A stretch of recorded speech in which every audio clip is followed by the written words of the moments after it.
permission to live stream the meeting?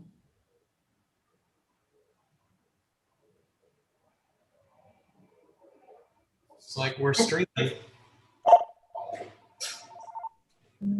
Hold on just a minute. You're just making Scott feel really good right now. It was all Mary. Okay, I think we are ready. If you want to, hit the road, we can go. All right. Let's see. The first thing we need to do is approve the agenda, but we have one thing to change first. So we want to, under information reports, Sheree, correct me if I'm wrong, we want to replace item A with downtown trash. Correct, thank Okay. you. So if everyone was paying attention to that, if I need someone to make a motion to approve the agenda with that change. I so Thank you. I'm Thanks, sorry. Josh. Who was first and second on that? Josh motioned. I don't know if we've had a second yet. I'll second it. Linda? And that was just to add downtown trash as A. Mm-hmm. And to approve the agenda as such. Okay, it's been moved. Any discussion? All right, all those in favor say aye or put a thumbs up. Aye. Aye. And opposed? All right. Did you take Passes. roll call, Aaron? No, I didn't. I will do that. Thank you. Yep. Okay. So roll call for our Downtown Advisory Board meeting Thursday, January 28th, 2021. You're interpreting. I'm here. Linda Nishioka. Present? Thank you. Brad Compton. Present. Thank you.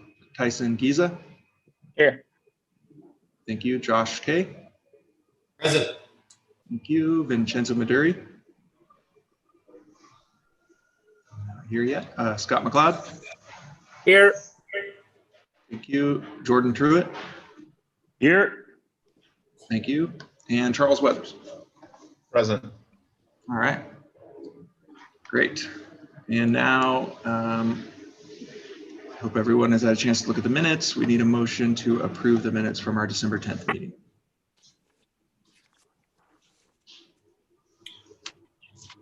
I so move that we approve the minutes. Thank you, Josh. Charles seconds that. Thank you, Charles. All right, any discussion, edits? Good. All right, all those in favor say aye. Aye. Aye. Aye. And opposed, nay. All right, unanimous. Thanks, everybody. Action items. Election of board chair and vice chair.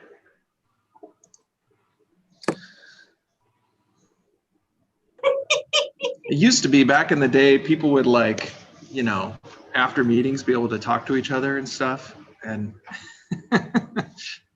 these days on the computer, it's a little odd because it's like, oh, there's something we need to talk about, but haven't really. So, Sheree, I don't know if you want to sort of make any comments about this, but.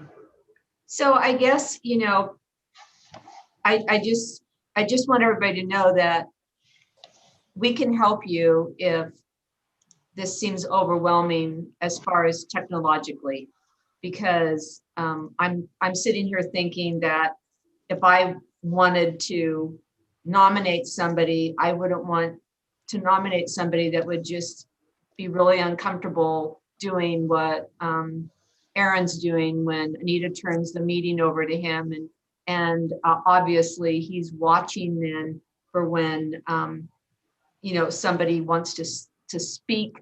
I mean, you've done an amazing job, Aaron, just because there's really no rules as to how to, without practice, let people in, let people out, get know who's wanting to speak. So we can help with that if that's a challenge that somebody's feeling, because I could totally understand that being a reservation to want to even nominate somebody in this different environment that that we're in. So Anita, I mean, we're here to help you. Well, everybody knows Cherie, no. Scott, no. Anita, yes, can help you if you want to be the chair. Is that what you wanted, Aaron? Because that's how I feel. Sure, yeah. Yeah, Josh, I think, Josh, you're the vice. How do you feel about what Aaron does? You know, I've had past leadership positions and current on other organizations or committees. And as far as the role of chair, you know, obviously I was nominated when we actually could see each other in person and sit around the table. It's a lot more, a different dynamic, but you know, we've been doing the best through this last year to get through our meetings, and we've had some breaks this year. It's been not as we expected it to be. But going into this next year, that there's some, you know, we're all here on this board because we care about downtown or have an impact with it. That's why I landed my office down here. And I care about its vibrancy over the next forever future. And there's some really exciting things that we have a responsibility to advise on. And so, you know, I believe that there's going to be some more work than not, comparatively speaking, going into 2021 and beyond with some of the things that are going on downtown and the things that we're talking about. So I think, you know, we meet once a month.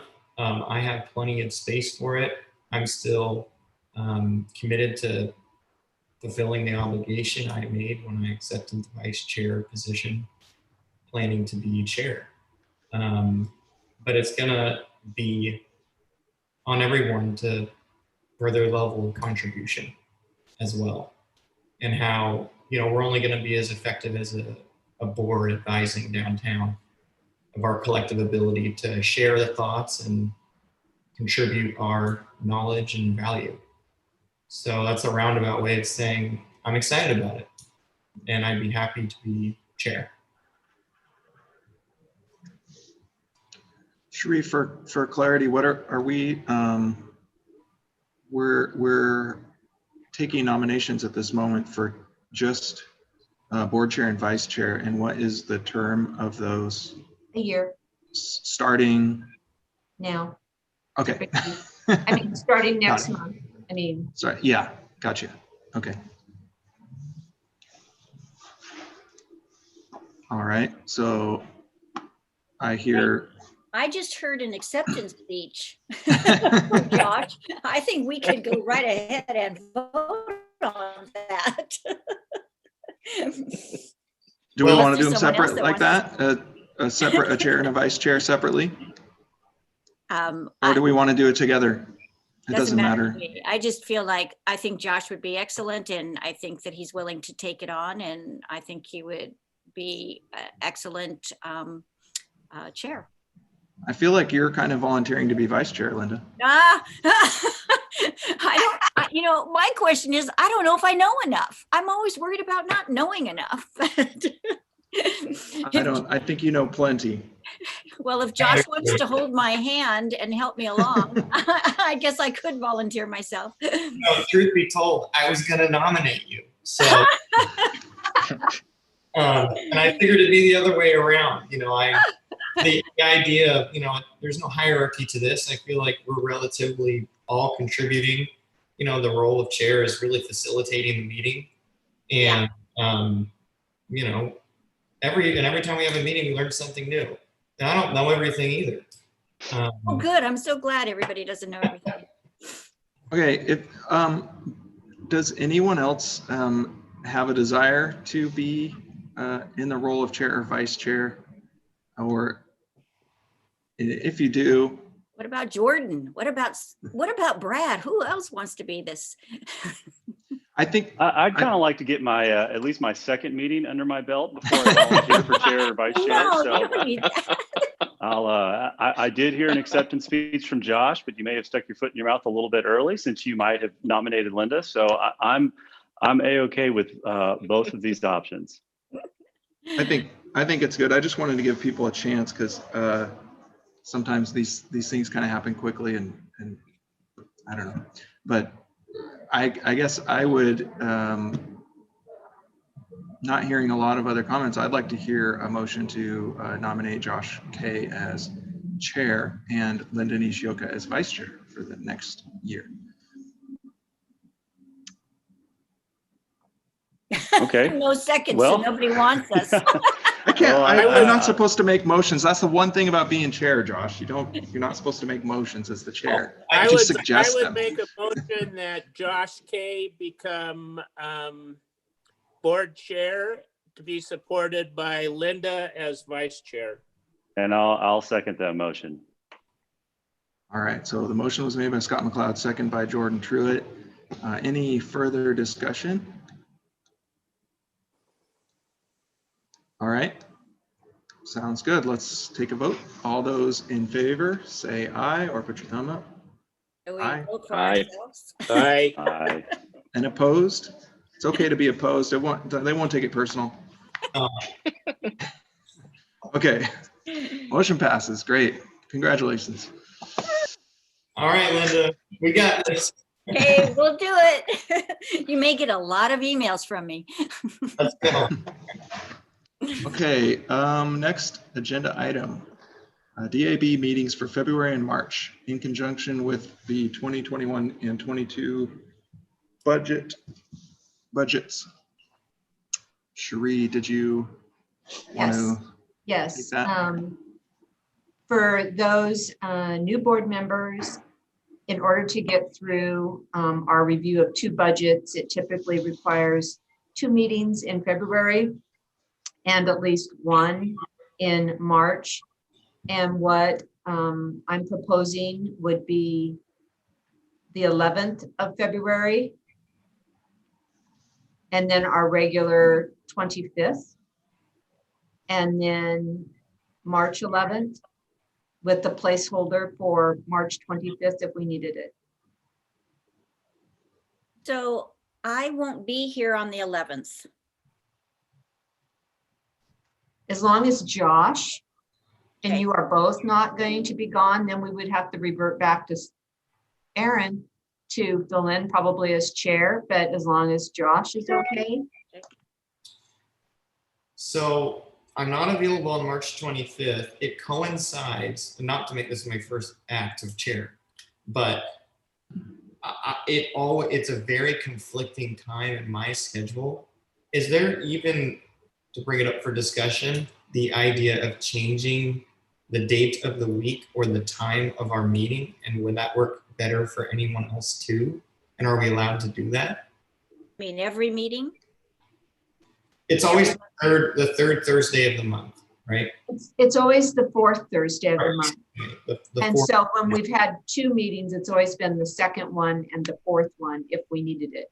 As far as the time, I would have to, Anita's in the other room here, but we have bylaws that dictate, certain things, but I don't think it dictates the time because since I've been a part of it, it's changed a couple times based on what board members want. I personally always liked the 7:30 in the morning meeting time when we had it. But most people are not morning people like I am. And I think We know you are. I think there was not a good time, and that's why it landed on noon. But that's certainly something that you can talk about as a board if the noon piece isn't working for you. Well, And if the 25th doesn't work, we can always change one meeting date, month's date, if we needed to get through the budget. Yeah, let's talk about these next couple months and getting through the budget first, and then talk about changing the time in a separate discussion. That's a good idea. So, but Josh, you said that it was February 11th you're not available? Or No, no, that was Linda. Linda. That was me. Linda. Okay. Yeah. Is everyone else available the 11th, February 11th? Because No, March 11th, I think, or is it February 11th or March 11th? Both. It's just March 11th that I'm unavailable. That's the only time. Oh, okay. Oh, not February. Okay. Okay, so March 11th, Linda's not available. Other than that, Work anyone at the else beach. not available, any of those four? Okay, so I think we should move forward with those 4 dates. We'll have just one person missing in one meeting. We'll miss you, Linda, but I think it's easier to move ahead with that sort of regular schedule. In all honesty, I might be able to join. I will be just not in town, but I probably would have Wi-Fi, so I could potentially join. Can't promise. Okay. Do we need a motion, Sheree? Yes, please. So how do I do this here? I'm putting forward a motion. Yeah, you can put forward the motion. I so move that we move forward with the meeting the next 3 Thursdays, or on the February 11th, and the dates that we've discussed for our next meeting. So February 11th, February 25th, March 11th, and if needed, it sounds like that's what Sheree said, March 25th. Yes, thank you. So I so move that we have our meetings on February 11th, February 25th, March 11th, and if needed, March 25th.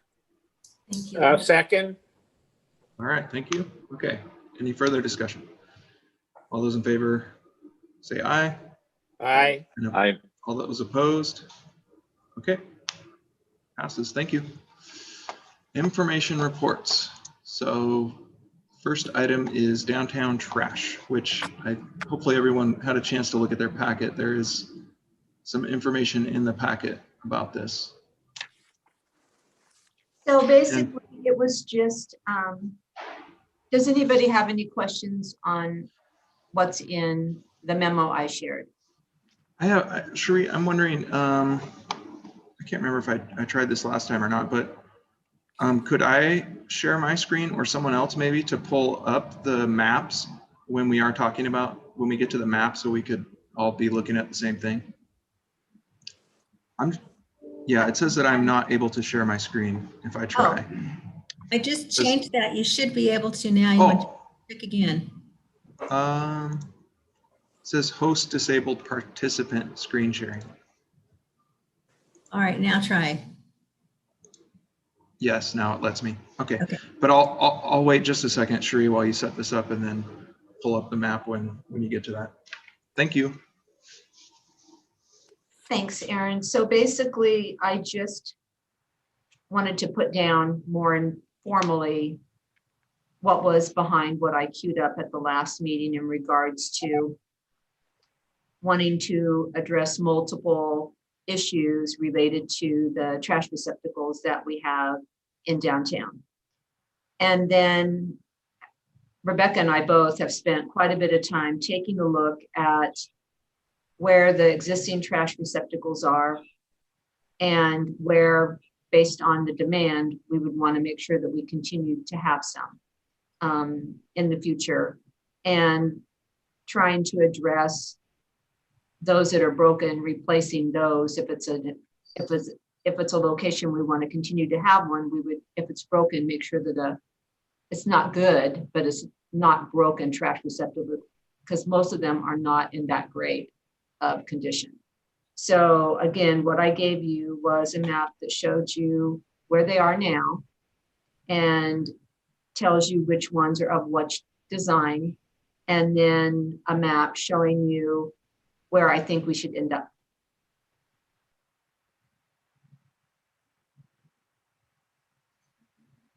So you'll see that there's a lot kind of jumbled up in certain areas. And that many is not a plus, it's a negative for how they're being used. We certainly would want to keep them by coffee shops and by the pizza place, but we don't need all of those that are on Liberty between Chemeketa and Court, and there's a lot of them there.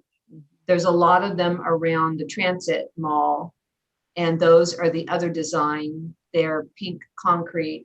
All the lids are broken on those. They have metal containers inside where the green ones are the black ones, and they have the Rubbermaid inside them. So basically, we have a lot of trash receptacles. A lot of those are in areas where it wouldn't generate the type of trash that even fits in those cans because of the size of the holes to get in them. I think one of the things that I've been thinking about as somebody could, I guess, be opposed to what I'm doing, because obviously the homeless generate trash. So a part of me was thinking, okay, I want to do this for all the right reasons. And somebody's going to say, well, how could you possibly remove a can when we have all this additional trash that's being generated from the homeless? And my response to that would be, it's not the same trash. The trash that the homeless generate is not the trash that would go in the trash receptacles on the sidewalk. It's big pieces of cardboard. They don't fit in there. It's blankets, clothing, shoes. They don't go in that type of a trash receptacle. It requires dumpsters, a door, a chair, a mattress. Those are the types of trash that are being piled up that people see, especially around Marion Parkade right now. A couple of propane heaters. It's not the kind of trash that would go into the trash receptacles that we have in downtown. Before I go on, does anybody disagree with me? I guess because I've put a lot of thought into this, and I'm okay if you think that the homeless. My only comment, Sheree, is as I looked at it at the proposed here, was there were a few locations where I felt like say down by Fork 40 or High Street here, there's a lot of restaurants, and why wouldn't there be at least one like sort of somewhere along those my thought was there should be something, you know, at this intersection down here and something at this intersection, so they're not all jammed together. There's not tons of them, but if you're here at a restaurant and you come outside and you're done with your carry out or whatever, you know, you had a coffee or a drink or something, then the trash can's there. The only other spot that seemed like it was then kind of like a desert with no trash anywhere near was up here at, you know, this is Kohl's and the movie theater if it ever opens again. Seems like there should be something in that area. And then my only other comment was this map, and it's not sort of a critical comment, but just this map is really like, I don't know, 6 years old maybe, it looks like to me, because it's missing a lot of buildings and some things that have changed. You know, here we have a restaurant now, and there's also restaurants here at Busick Court. And so it seemed like something near on Front Street, then there's no trash. So maybe they're at Front and Court. Seems like another intersection that would need something. Those are my only comments. Otherwise, I agree with your strategy and thinking line of thought that less is actually more. Well, those are my only comments. That you raised, Aaron, by, you know, this is why it's a fascinating, trash is fascinating in downtown, because it's not, the rationale is not the same anywhere. So the can that's on by High Street, where there's Zapita Pit, and there isn't a restaurant now on the corner where table 508. There's no garbage in that trash ever, which you would think intuitively, if we're looking at putting them in locations where somebody might be walking out with trash, there isn't trash in that quadrant at all. unlike those on Court Street, especially the one by Isaac's. Mhm. And I don't know if it's because some businesses are just more responsible for having the ability to drop trash within the business and others are not. They rely more on what's on the city's sidewalks. I think it's the nature of what kind of products you're taking out of there. So you're taking a But coffee clearly cup anything that generates coffee beverage cups, those clearly are and New York pizza. Nobody, and sometimes Frozation Nation, but in general, none of the other locations generate that. I am not opposed to being open to any suggestions because again, I haven't done this yet. I don't have it ready to go. I have to look at if it's even feasible because as you know, the parking fund budget, I don't know where I'd come up with the money. So it may be something that I have to bring back when we have the budget discussions or see what I can do with Public Works city staff and getting, I may have to do it in phases. I don't know. So I'm fine with you. If you, So well, in fact, I can just write those down and say you could email them. Yeah, I just sort of threw some comment dots on here. Sharia, what is your idea of this process going forward then? Are you going to be looking for some kind of approval or recommendation from us? Or is this more of a, this is our chance to chime in the process? And Well, I mean, I value so much all of your thoughts and your input. I don't need an approval, but I wouldn't do something like this without talking it through with you, getting your input and letting you know because you are part of my communication outreach that if somebody asks, I mean, because as advisory board members, you could be asked, well, I don't understand why, this many trash cans have been removed, and you would be able to answer the question. So could I suggest or ask that before you go any further on this, that maybe you send this map to the businesses that are paying the parking tax so that they can see it before it happens, so that they can be informed and they don't just one day look outside and see that their trash can in front of their business is being taken away. And then, I mean, it just seems like a good practice to communicate. As I put in the memo, it would logistically, I'm sure that I couldn't do it in one day. So certainly if I was doing a block, it would be no problem checking in with a business. However, as you saw, there is nobody to check into by Pennies. There is nobody to check into by the pit. Right. Some locations, there is nobody. Down on, if you wanted one on Front Street, there is, depending on where it is, there is nobody. And I think that most people don't want them because they're not necessarily a positive, but a negative. Yeah. But there are some who would need them. But I wouldn't, it's going to just be part of what I have to do anyway, because it's going to be, I'm sure it has to be phased. I haven't gotten anything back in regards to cost estimate and logistics. I'm going to have to, work with Republic because it wouldn't make sense for me to have them removed on a day that they weren't emptied. So, coordinating, having them removed on a day that they're emptied so that it's a lighter project for who's removing them.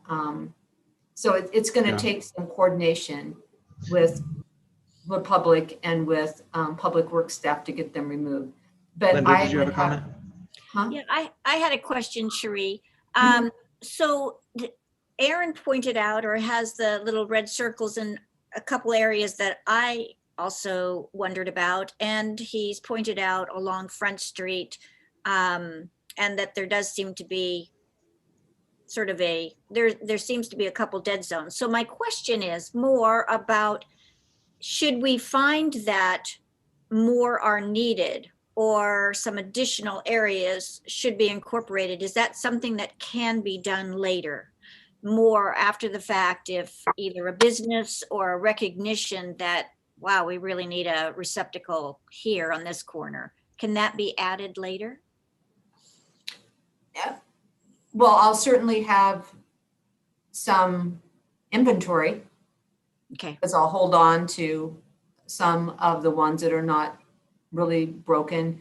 When I researched this, I didn't find anything that said that where the cans are were based on input from the businesses or property owners, Aaron.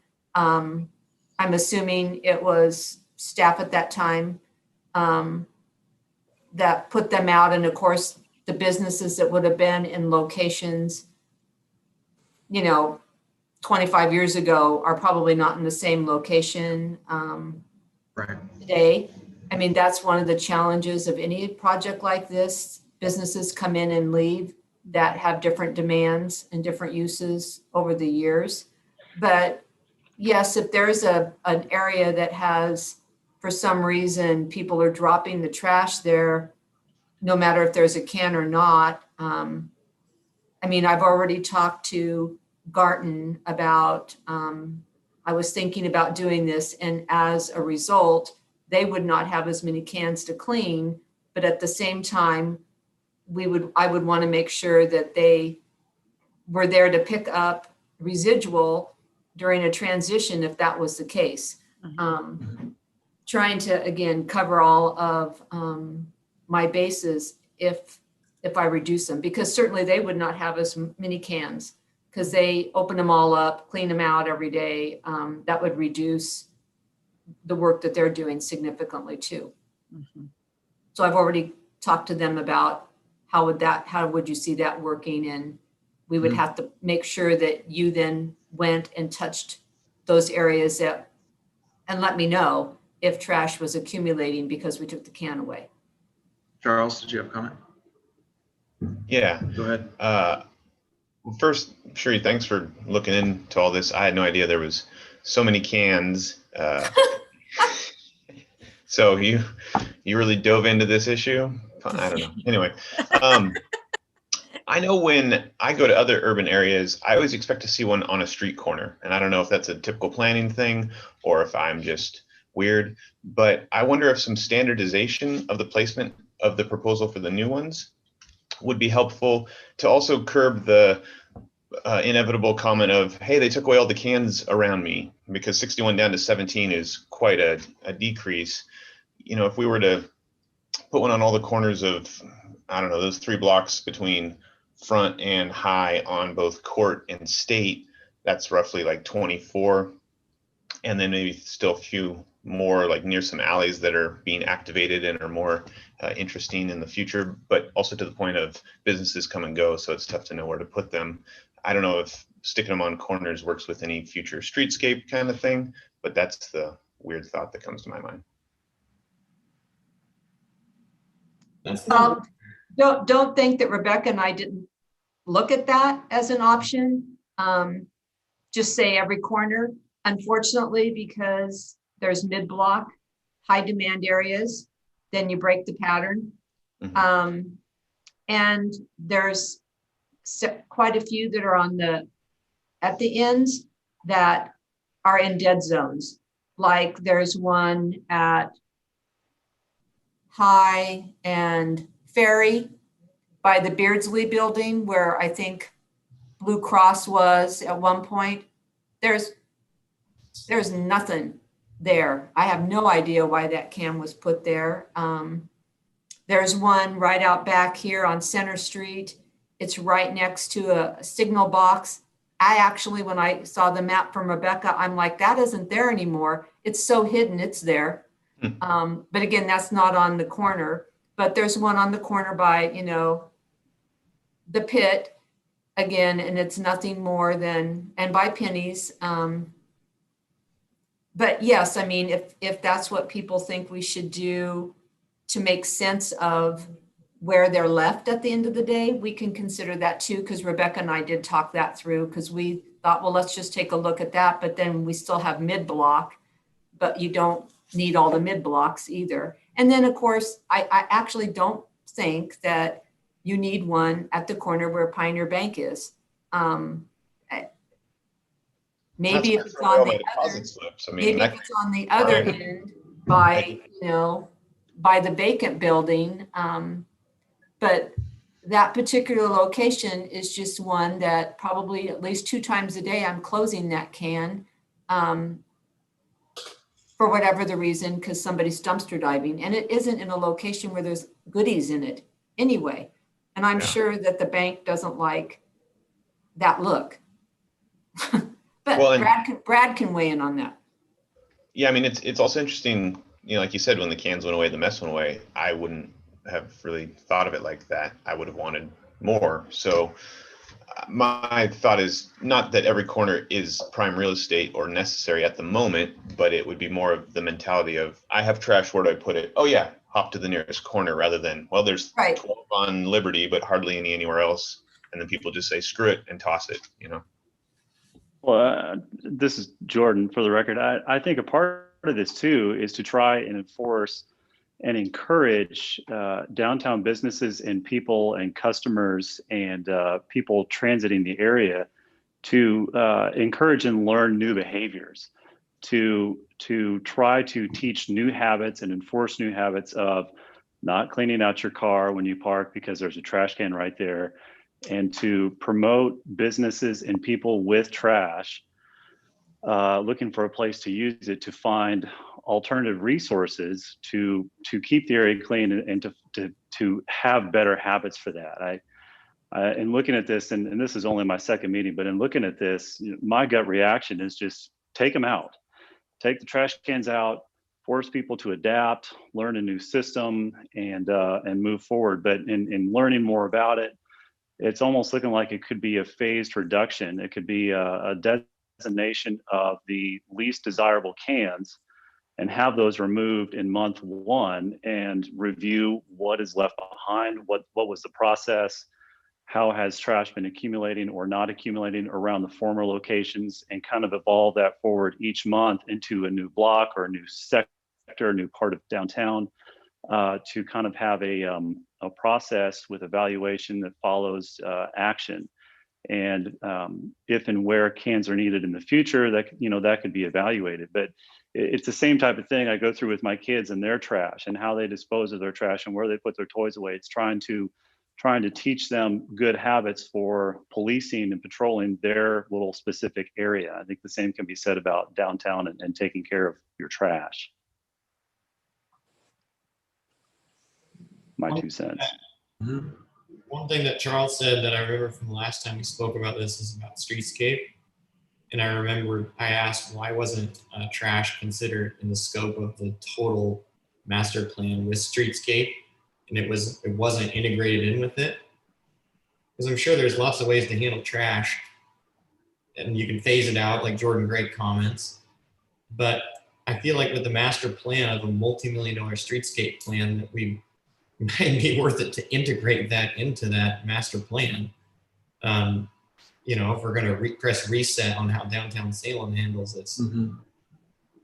Yeah, but I was wondering about that too, Sheree, because you made the comment about paying for this with parking fund, but if it was incorporated in streetscape, we could use URA. No, because it's furniture. I guess that's a I question. think we talked about this last time. So we didn't go through the process Right. Yes. of deciding on furnishings for the sidewalk as part of streetscape. So what we have are the trash cans and the benches that we have. And we did that for several reasons. One of them being it would have held up getting the streetscape design plan done. But the second piece was we're constantly in this kind of transition now as to the type of bench. And obviously now that we know the type of trash can that doesn't work. And we wanted to take more of an approach for trying certain types of seating. And the other thing with the streetscape, it's not all done at once. So you possibly could put something new just in those areas, but it's not going to match anything because the streetscape's being done in phases over and over and over again. So we have some seats, very different, only one person can sit on them, that we were hoping to put out this last summer in some locations just to test it, to see how it worked. They're small. We have like 3 of them. You could put 2 together. I don't mean together, but 2 in a location where 2 people could sit and talk to each other. Something other than a traditional bench. And we were trying to find things that weren't expensive to explore what might work in downtown instead of landing on something and then buying hundreds of thousands of dollars of them and us not like it. And I think what we would have liked a couple of years back might not be what we would like today, just because things have changed in downtown. So it's not that we're not going to do new trash cans. It's just, I have this moment, I have an issue with the ones that we have right now because they are old. And I would like to do something with them because they're not contributing right now to the experience in downtown. I think they take away from it. And that's why, and plus I spend way too much time closing them and dealing with the residual around them that, Yeah, I mean, we got all that, but the question is going forward, to your point, streetscape, we all understand like downtown already has a mishmash of different paving styles and, patterns and all this stuff in streetscape. We all understand it's going to take years, but the goal was to have a more homogeneous and better experience for people. And I think I totally agree that seating, trash cans, trash cans that also have recycling, this kind of, we do need to have a standard and have consistency. And that's part of the whole experience that streetscape is supposed to help. And so knowing that it's going to take time, I think we do need to have a very proactive effort to get something selected and put out there. I guess in my mind, I think I always imagined that we would have, consistent lighting, consistent benches, consistent trash receptacles, consistent signage, all these things to make it a really great experience and create that sense of place. So, and I know that's your goal, Cherie, but I think it sounds to me like the strategy was to kind of punt on that and say, well, we can't select the perfect one under pressure, so we want to try a few. And I mean, with no timeline or goal as to when that's going to happen, that it's just never going to happen, and you're going to end up with the mishmash that we already have. So I guess I would advocate for, getting a project going if that's what has to happen. And my question was, can the URA funds be used for this? Because if they can, then there's no reason not to do it. It needs to be done as part of streetscape so we can again have that consistency. I'll stop there, but I guess my point is there should be a sort of action plan on this going forward, more than just sort of month by month. Let's see what happens. Let's try a few chairs, see if we like them or not, with no with no sort of schedule to this, or, you know, we're going to select one by this date and we're going to purchase it and we're going to implement it. And just like Streetscape, we had to make a decision at some point and move forward. And we know that it's going to take time, but if we use the time that it takes as an excuse not to do it, then we just end up with the mishmash that we have now. So I feel like I'm getting off track here because we're talking about something that you want to do right now.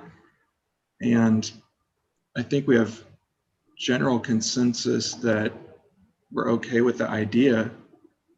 Just more questions about how you implement that, and as far as taking away trash cans. And I guess I would come back to my main concern is that if people aren't notified or have no sense of participation in the process, you could face some, you know, angry folks, just not because they can't be talked into liking the idea, but because they had no say in the matter.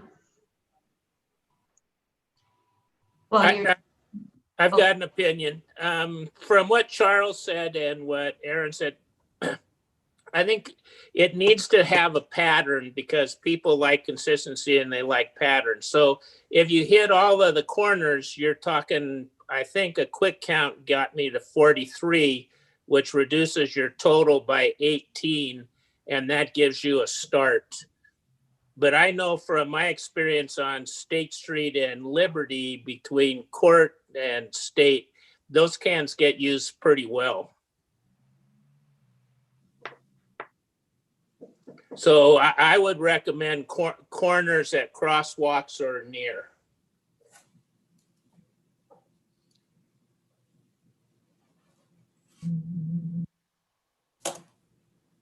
Aaron, may I make a comment? This is Linda. Yes, please, Linda. So, Cherie, is there any way that you could select the ones, the receptacles that are the worst, and very possibly communicate with those businesses? Excuse me. I'm locked out. Just a second. So contact the businesses where those are the worst and explain that you're going to be removing them because of how they look and the problems that exist with them, and slowly start taking away receptacles. And then maybe we'll have a better idea of a pattern and if they should be on every block. You know, I agree that we need to get rid of some. And so maybe it could be initially removing the worst and starting to look at potential pattern of continuity for corners or certain areas and sort of evolve that pattern and see what is working.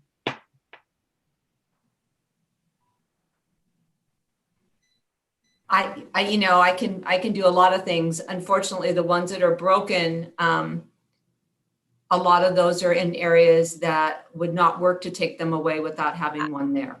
Okay, well, that's a good there's answer. no magic. Yeah. There's no magic answer, but I want to go back to a couple of things that Aaron said. We've always had the intention of looking at furnishings. We definitely have a mismatch that's out there now. Mm-hmm. And the goal was to take that as phase 2 and look at replacement for trash receptacles, replacement for benches. But because things have changed in regards to how furnishings have been used, the goal was to look at seating options that give you more flexibility, where you could have it more like a gathering place versus a bench. And again, to just choose one and incur that expense without any way of knowing that that's going to be the right one, that wasn't necessarily the direction that I was given at this point, because again, the population changed in downtown. Would you be hiring a designer to, Probably. That do was that? always the Okay. intent. The intent was always to hire somebody to help us with that. Again, because you're not just buying something and then trying it out. You're relying on an expert who's installed thousands of benches all over the country, and they can tell you what works and what there's doesn't. so many different things to think about. The durability of it, the maintenance of it, Believe me, I know. all of that, the textures of it. Does it get hot? Does it get cold? And again, the biggest thing is who's using it? What's the best way to meet the needs of all different generations? And again, that's a lengthy process in itself, which is why we didn't try to have that done at the same time we had the streetscape plan.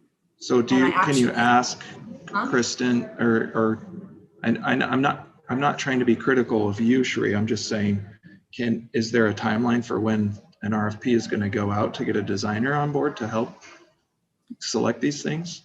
Or are we we're going to buy a chair here and there and try them out?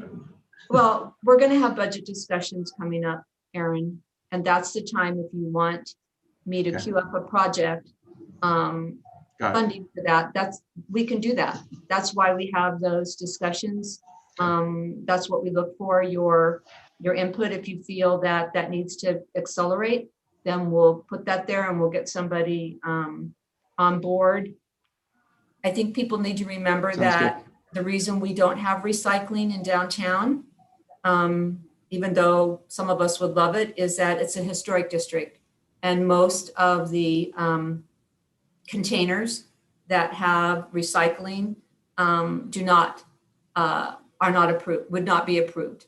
What we have out there that's so lovely in design is because it was approved historically to fit within the core.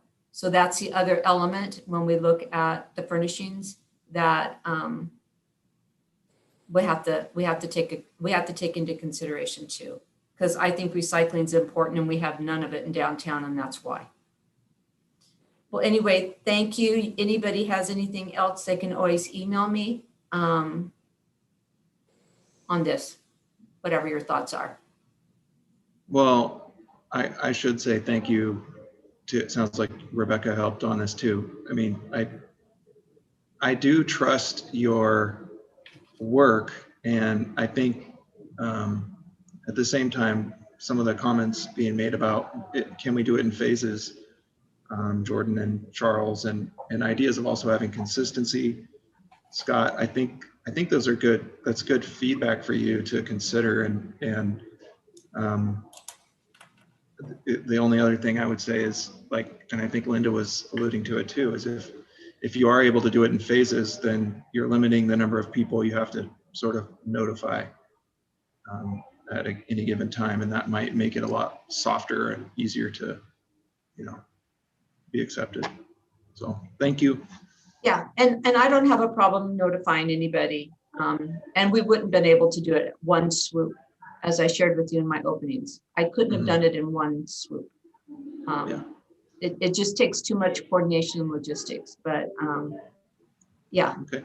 Thank you. All right. So next we have parking data updates. And Sheree, if you want me to, let me know. I could share my screen again, or I could give the control back, or maybe you already have the control. I don't know. So I was doing something a little different this year because we have so many new people and we don't always have a lot of time when we have our budget discussions to have discussions. And I wanted you to get a sense of the impacts that we are going to have on the parking fund because of the change in the number of permits, and not so much the parking tax too, but the permits and how we've decreased. And a lot of that's because people are working from home. Not as many employees, not as many customers or visitors in the parkades. So again, what I gave you was some historical data to try to give you a sense of the change. So, and then I wanted to queue up some questions for us to be thinking about on the second page in anticipation for our parking fund discussion. So Liberty Parkade, as we've always talked about, is on the south end of town, across from the convention center. And it's a completely different type of parquet in regards to the users in that parkade. It's not like Chemeketa and Marion, where you have a lot of retail that is using that parking. It's pretty much commercial, office, a different type of parking structure. It's got the 198 building on the corner. It's got, financial institutions. I know that I think Doug Doty for his residents has some permits that he buys for them over there. It just has a different user. And so it hasn't seen the change like the other ones have. So if you looked at Liberty Parkade in 2018, it had 73% of its permits sold, and today has 69%. So that's not a significant change. If you look at Chemeketa in 2018, it was 84%, and today's 53%. And Marion, which has been a challenge forever with respect to occupancy, was 60% in 2018, and now it's 34%.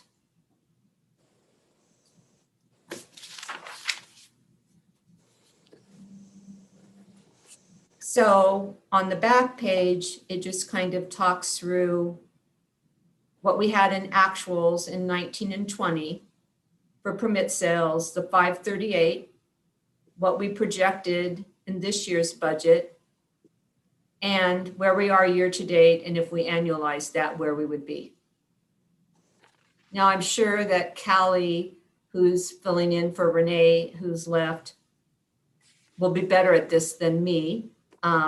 But I wanted to take a look at it myself because I really wanted to have a chance to start talking about how this is going to impact the budget that we have, because we've struggled with having enough money to cover our expenses. And I think we had 2 years maybe where we finally had enough funds to cover everything and put some into reserves. And I guess the one thing I don't have here that I'm going to look into is just that piece of it, because those of you that haven't been on the board, we had, I think Urban Renewal gave close to $7 million to the parking fund, because the parkades had not been taken care of, because each year when it came in front of the board at that time, and there was a $1 million need for replacement of elevators, the board at that time said, do we have to do it now or can we wait? And so there was many years where, okay, we'll wait. And then you couldn't wait anymore. And the cost was so much that it ended up coming over into the urban renewal budget. And the urban renewal budget can't pay for maintenance, obviously, along the way, but it can pay for capital costs. So each year, the urban renewal budget paid for capital cost in the parking garages. The board, again, my board's changed, but there was a consistency in the board not wanting urban renewal dollars to pay for parking. They wanted the parking to pay for parking and wanted reserves to be created to pay for those capital costs. And that's been the goal of most of you that have been on the board any length of time. That's been the goal, to take a look at everything, try to increase when we could permits. We're blocked to the 2% on the parking tax through an initiative. and again, that's why we put the signage out, try to get the utilization up. And of course, the ultimate goal was to get rid of free parking, because there is no such thing as free. It has to be paid for some way, and to have the users of the parking be the ones to pay for the parking. So if you're going to park on street in the best spot, you pay for that spot on the street, but that's not where we're at today. So again, I wanted to kind of queue up.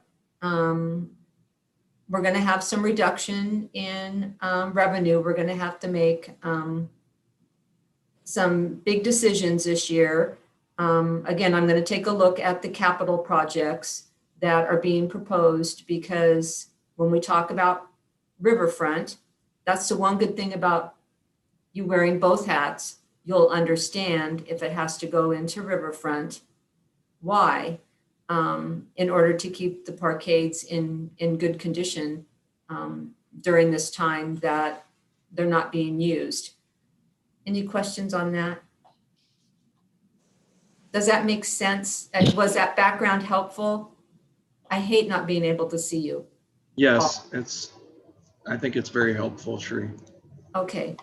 So again, this is kind of out of sequence for me, but I wanted to have this conversation before we got into the budgets, because obviously it's a significant hit to the parking fund, which pays for Republic's trash pickup in the trash cans in downtown.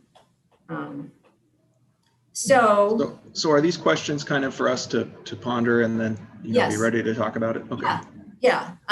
And if any, I guess the other thing is there other questions that you want to raise today to be thinking about as you prepare to come back for the parking fund? Or if there's anything other than the capital projects that you think I should look into with Callie before then.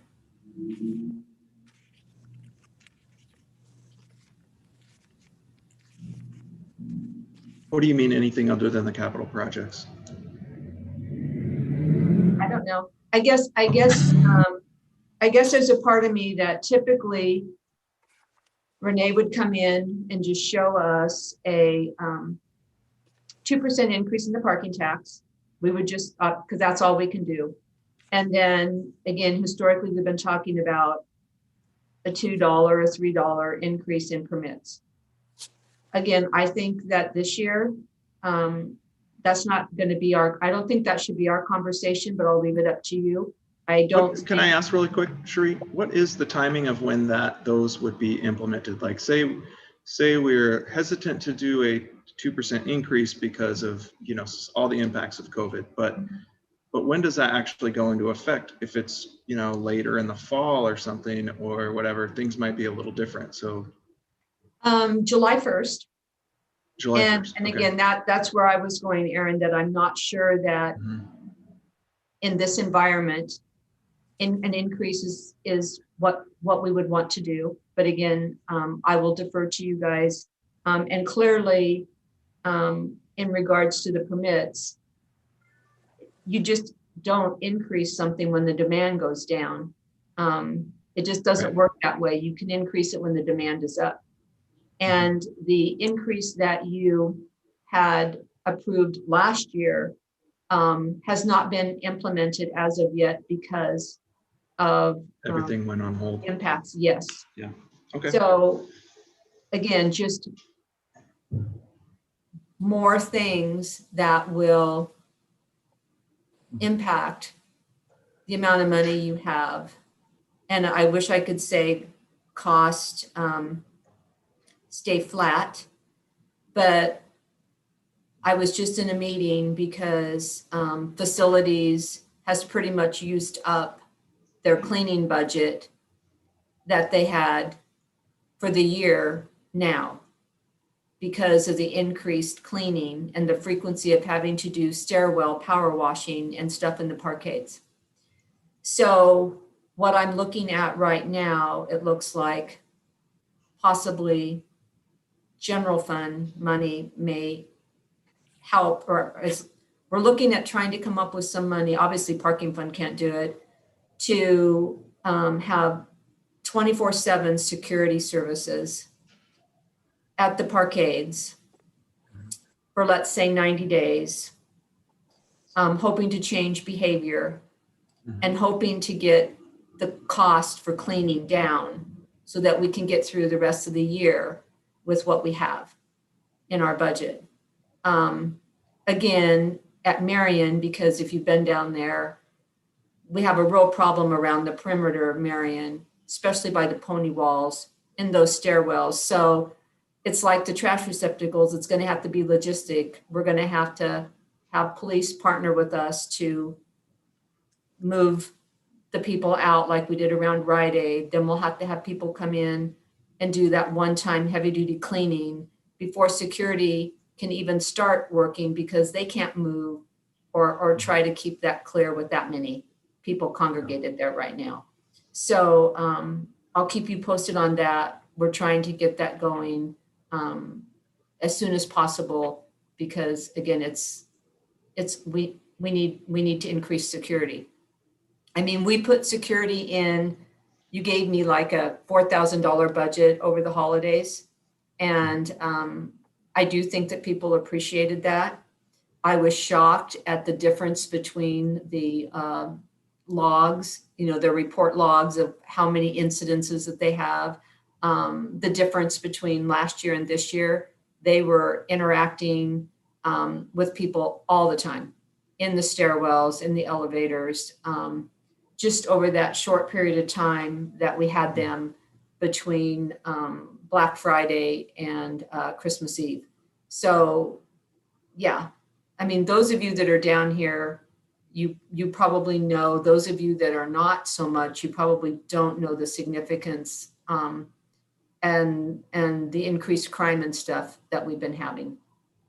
So Sheree, as a part of, as we get ready to talk about the budget and security, so council, the directive is people can camp on the sidewalks, which includes under the cover of Marion Parkade, since it extends out over the sidewalk. So we can't do anything about them camping there and having all their stuff there and living there, but we can keep them out of the stairwells, like that. It's like an after dark thing, or what's the difference, I guess? So we can have a security, go ahead.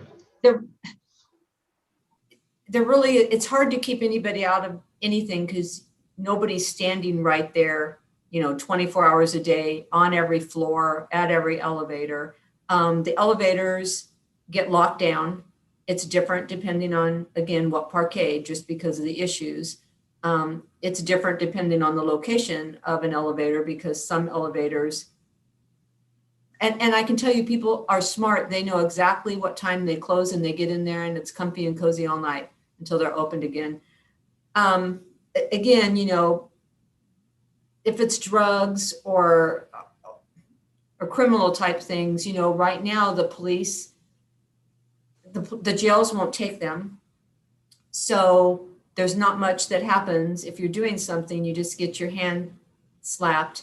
We're trying to partner with service agencies to try to get a closer relationship between what's available to somebody that needs assistance versus a criminal activity. There's a big push to try to approach it that way, because you can't really, there's no place for them to go, which is why the crime is up, because right now, that you could do it and you probably wouldn't be in that much trouble, which wouldn't have been the case, 3 years ago. So, but security does help in that it moves people along. It's like, need to move, need to move. And then you can clean more, and the cleaning then in itself can sometimes be, a deterrent. But technically you can't put the tent up. If you put the tent up, but the sleeping and sitting is not illegal, because remember, until supposedly we have housing for all of them, we can't displace them, but they can't put a tent. which is why they opened up the parks, because so many people had the tents. And I have to say that a lot of the issues that were over by Rite Aid are not so much because they've moved over by Marion. So it's made it a little bit easier over by Rite Aid, but it's really gotten a lot worse by Marion, I especially. used to walk under Marion, but there's no room to walk anymore. So I have to You walk can't take across the the street. sidewalk. And yeah, actually, just about every day I walk that just because I feel like I have a right to walk around there, even though between Stepping over the people dog and- food and the trash, it isn't easy, but I just feel like we have a right to be there too and walk around there. But yeah, it's just gotten worse. So you know, Aaron. Yeah. So anyway, do you guys have any questions to share amongst yourself as far as things that we should be thinking about with all this good news I've been sharing? Sorry. When do you think you'll send us that ahead of our February 11th meeting? When will we get our first look at the budget? And so I guess the budget's going to be based on this a projection that's going to be a lot lower, right? I would think that what she puts together is not going to be far off of what my quick math did. Mhm. That's a really good question. You know, she's unlike Renee that was right next to me. I have really not much interaction with the lady filling in, but we always ask to have something to go out to you in advance. But those of you who've been on the board know sometimes it gets walked on, and basically walked on with this would be you get it the day of. But I will send an email after this and ask about that. Because it's I hard, can't it's answer hard, that. it's hard for us to discuss what we're going to cut without I know. seeing that sort of list of priorities and, weighing that against the projection. Because, Yeah. I can kind of remember a few numbers off the top of my head, but like how much is security, how much is cleaning, and then how much is, something that's lower on the priority list, and then weighing that against our projections. Can't Well, really do it without seeing it. Would it be helpful for me to send you this year's budget so you at least remember those categories? Because the categories Yeah, typically- absolutely. the categories don't change. It's just a matter of those at the very end that we talk about, Yeah. which one is more important. But I'd be happy to have Anita send out the budget that we're working on this year. And that's what Callie would start with, and then put in her assumptions for next year based on the actuals. Yeah, that'd be great, because we could Okay. even just look at it with the idea that our budget's going to be something like what is it, 60% or 70% or something? Okay. Well, the numbers that show it's the actuals less than half of the projection. Yeah, also included to be helpful would be the downtown parking structure capital fund. I'm just looking at it from a year ago, and there was some assumptions made, and there's some serious expenses on the docket, up to $1 million on Chemeketa and Marion, with the exterior painting and then the interior walls. So I'm just looking at it now. It'd be great to have a lot of time to review that. So Josh, that capital one is the one that I wanted to touch back with facilities to see if that's still the one, or if there's anything. Well, I guess I could say right now, the roof of Chemeketa has been closed for quite a while because of the damage to the surface because of cars racing up there. That isn't even on that list. Oh, geez. So the reason why it's closed is that we wanted to stop the deterioration, but it wasn't even planned in on that list. So, but yes, what you just said is why I wanted to early on, start this conversation because it won't be the best of conversations. It just takes a sharp pencil. All of our salaries are getting cut, guys. But I guess, Aaron and Josh and Charles and Linda and Brad and all of you, is there something that that the parkades could be used for that at this time that might generate revenue that we've never thought about before? And the reason I bring that up is that I had been approached by, not in our downtown parkades, by a physical fitness business about using some space in Pringle Parkade in order to have more social distancing between the equipment and so on and so forth. It's stuff like that. Is there something, because with the usage being down, it's not like we don't have a lot of space in certain areas, or we could even move people into an area if we wanted to open it up. It is outside, it's breathable. It's not necessarily flat, which I find a lot of people want flat surfaces, and we don't have, because of the ramping and everything, we don't have flat. But Rooftop gym at Chemeketa Parkade, like Venice Beach style. rooftop what? Rooftop gym. Oh, Yeah. again, we have a weather issue here, but again, it's covered depending on what floor you're on. So we're going to rename it to Muscle Parkade, or what's it going to be, Josh? Yeah. I like that. I don't know. I just think that maybe there's things that it could be used for that would meet multiple benefits, us and somebody else who needs outside, I don't About know. a food cart pod on multiple levels. Are downtown employees offered any type of incentive or discount to purchase a permit? Because that could be one potential solution to get the percentage of permits purchased increased. I think that's a good point, Tyson. I actually just bought my Liberty Parkade permit last month, and yeah, there was no incentive for downtown business associates or owners. Because I look at the numbers, and the percentage of permits actually went up in 2019 versus 2018, and I think 2020 can be considered a bit of an anomaly with the percentage of permits purchased with everything that went on. So that's just one thought, I think, where you could offer them a discount to purchase an annual permit, and maybe you could get those numbers up.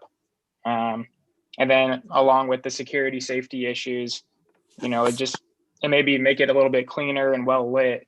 Those type of amenities would probably be some positives to increase, people's interest in purchasing those permits, as opposed to playing the game where you park on the streets and bounce around for a couple hours to avoid the tickets. Well, we put all new lighting in, Tyson, you probably don't know that, but we changed out the lighting in all of the parkades and put in the LED, which reduced our utility costs significantly. So you should have seen it before if you don't think it's bright now. And Jordan, you chose the most expensive of the parkades to park in. You can pay a monthly permit of $20 down in Riverfront. It doesn't cost, I think it might be 40 in Marion, but Liberty's $74, I think, if my memory serves me right. So it had to do with proximity and vehicle clearance. Oh, there you go. Okay. One issue I was up against. Okay. But yeah, good comments. Just take a look at my questions. Again, if you have, and the permits are purchased monthly. So Tyson, an annual, that would be probably more difficult because a lot of people put them in active if they're going to be, like a lot of people put theirs in active with COVID because they didn't want to give them up, but they knew they weren't going to use them because they had to work remotely. We're just in a moment where we don't really know how this is all going to shake out because we have no history. But I don't think it's going to go back. necessarily to the way it was with employees, but it might come back with others, another type of user, and that's what we need to think about. If only they were level and not slanted. That's all right though. Well, Tyson, you've got that nice private parking lot. True. So I don't spend much time in the parkades, but yes. So yeah. Okay. Well, what would I be think- interesting is that I walk the parkades because it's better than, it's undercover and I can get my steps in. And it would be interesting to know if there's something there. Same with the stairwells in exercising. And if there's something there that people haven't thought about, because I know I walk the parkades for my steps because I'm out of the weather and I can get them in. So Yeah, hey, I appreciate all your work on this, Cherie. You've been the expert in these areas, so I apologize for not speaking much, but I have a whole lot of faith and trust in the work that you've done, the work that Rebecca's done. I've appreciated this data, seeing the trajectory from 2018 to 2020, and obviously, as Tyson said, in true appraiser speak, the anomaly of 2020. Well done, Tyson. But even going into the trash stuff, I implicitly trust your leadership on this, Cherie. You know this better than anybody. And I think these are great ideas. I appreciate your work on it and where it's going, and that you're thinking about this business community that's obviously full of people that are suffering right now. And that's what we're seeing at the bank, is a whole lot of economic stress.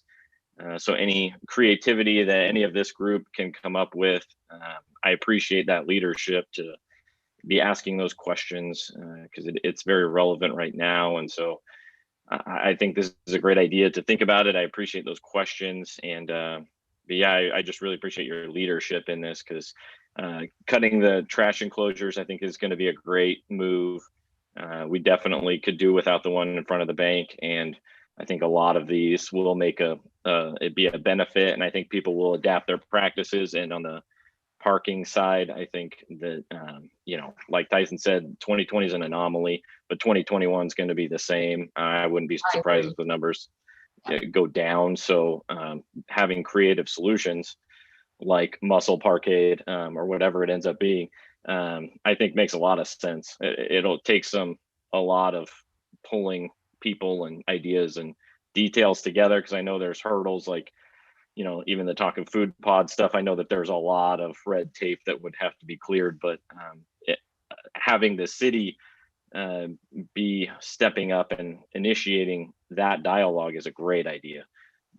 So to me, this is exciting. I appreciate the dialogue, and I appreciate where it's headed, and trust with your leadership, Cherie, this is going to go in a really positive direction. So thank you. thanks, Brad. I can use the encouragement right now. It just feels like the walls are closing in. Okay, well, Trust Cherie, me, I know how that feels. thank you for all you guys do. Okay, thank you. You guys are doing great. There's a lot of pressure on you right now from all sides, and please hear, I'm speaking for myself, but I think everyone, when we are having comments, or even if it sounds critical, we are here to support what you're doing and try to make things go well for you. So, it's not, our comments are not coming from a place of you could have done better, but from a place of we want to protect you and make sure that this goes well, because you are doing a lot. Well, you guys do. I mean, you're there to make me better and to represent everyone. And I think you all know how I feel about you. The new ones, you will know how I feel about you.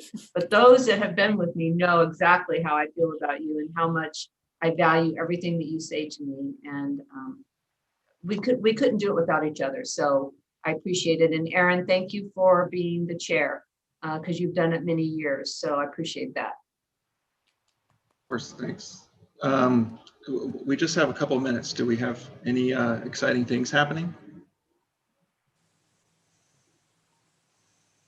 How about with any of you? Do you have anything exciting happening? With, I'm having a baby. What? Oh, Whoa! Oh, What? Get back. that qualifies. where's Yeah. the picture? Congratulations. Well, the due date is in July. And I'm sure, I'll be purchasing a parking pass for the baby. So You're having one.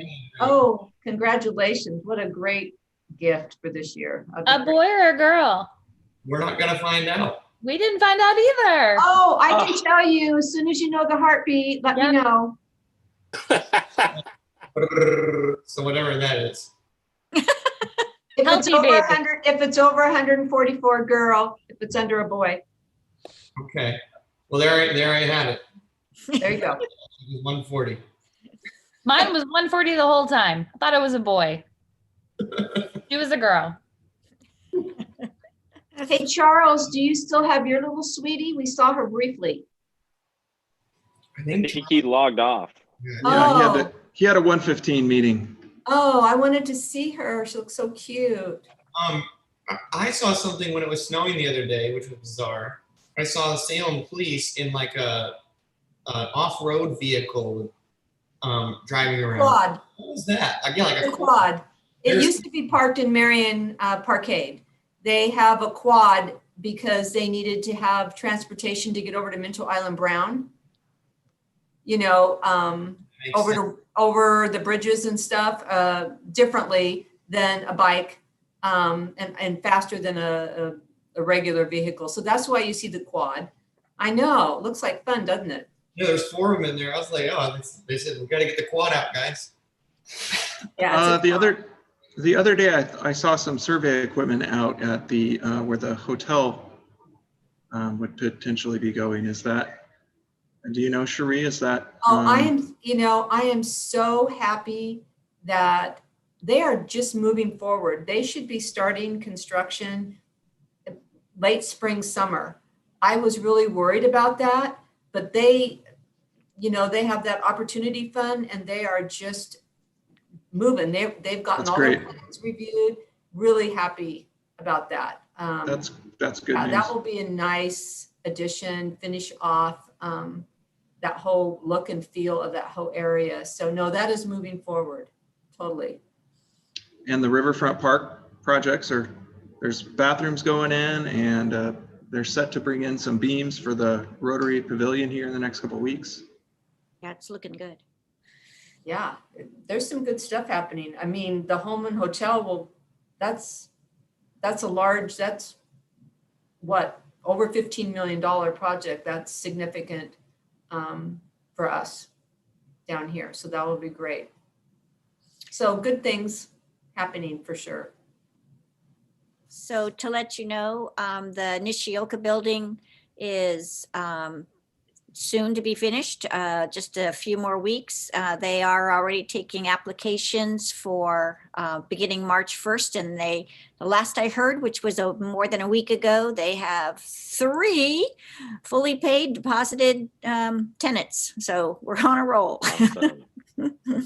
That was- So Linda, could you send me the property management company? Because I wanted to give them the little note postcard that we have that talks about all of the permit cost. I thought that they might be able to give that to the residents because I'm already getting the phone calls probably from those 3 asking to buy the on-street resident permit. Oh, okay. Ah, Yeah, which, they shouldn't be does not asked. exist. They Does should- not exist. Yeah. Yeah, I will. so I figure I better give them what they need.